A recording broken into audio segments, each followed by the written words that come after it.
বাংলায় mid day meal সকলে পাচ্ছেন না কেন রিপোর্ট প্রকাশ করে এমনই প্রশ্ন তুলে দিয়েছেন কেন্দ্রীয় সরকার। রাজ্যের মিড ডে মিল নিয়ে কেন্দ্রীয় সরকার একটি রিপোর্ট প্রকাশ করেছে এবং সেই রিপোর্ট নিয়ে এবার মুখ খুললেন রাজ্যের শিক্ষামন্ত্রী ব্রাত্য বসু এবং রাজ্য সরকারের তরফ থেকে তিনি দিলেন একটি পাল্টা হিসাব। মিড ডে মিল বিতর্কে এবার মুখ খুললেন শিক্ষামন্ত্রী ব্রাত্য বসু এবং তার বক্তব্য যে কেন্দ্র যে রিপোর্ট দিয়েছে তাতে কিছু অসঙ্গতি দেখা দিয়েছে।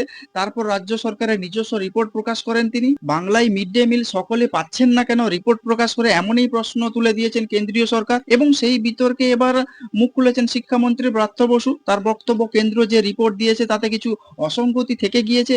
এরপর রাজ্য সরকার নিজস্ব রিপোর্ট প্রকাশ করলেন শিক্ষামন্ত্রী ব্রাত্য বসু। কেন্দ্র রিপোর্ট দিয়ে জানিয়েছে 2024-2025 শিক্ষাবর্ষে মিড ডে মিলের জন্য নথিভুক্ত পড়ুয়ার সংখ্যা ছিল 1,13,00,000। এখানে মিড ডে মিল পেয়েছে 77,51,000।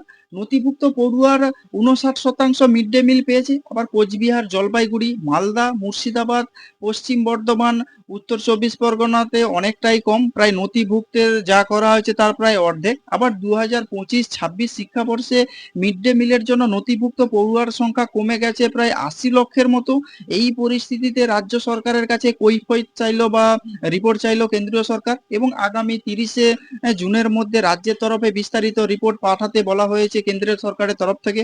এর পাল্টা দিতে ছাড়েননি রাজ্য সরকার। রাজ্যের শিক্ষামন্ত্রী ব্রাত্য বসু দাবি করেছেন 2024 এবং 2025 শিক্ষাবর্ষে প্রজেক্ট অ্যাপ্রুভ্যাল বোর্ডের অনুমোদিত বাজেট অনুসারে 91% পড়ুয়া মিড ডে মিল পেয়েছে, যেখানে 2023 এবং 2024 সালে তা ছিল প্রায় 85%। এবং রাজ্যের শিক্ষামন্ত্রী ব্রাত্য বসু আরো সুর চড়িয়ে বলেন 2024-25 শিক্ষাবর্ষের তথ্য অনুযায়ী ভারতের বড় রাজ্যগুলির তুলনায় রাজ্যের অর্থাৎ আমাদের রাজ্যের মিড ডে মিলের ব্যবস্থা হাল যথেষ্টই ভালো এবং বাংলার যত শতাংশ পড়ুয়া মিড ডে মিল পায় তার শতাংশের হিসাবে যদি বিচার করা হয় তাহলে বিহার, গুজরাট, রাজস্থান এবং উত্তরপ্রদেশের থেকেও কোনো কিছু কম নয়। পশ্চিমবঙ্গকে পঙ্গু করে দেওয়ার উদ্দেশ্যে এইসব রিপোর্ট বা এইসব প্রশ্ন তোলা হচ্ছে কেন্দ্র সরকারের তরফ থেকে এবং কেন্দ্র সরকারের তিনি কড়া সমালোচনা করেছেন এতে।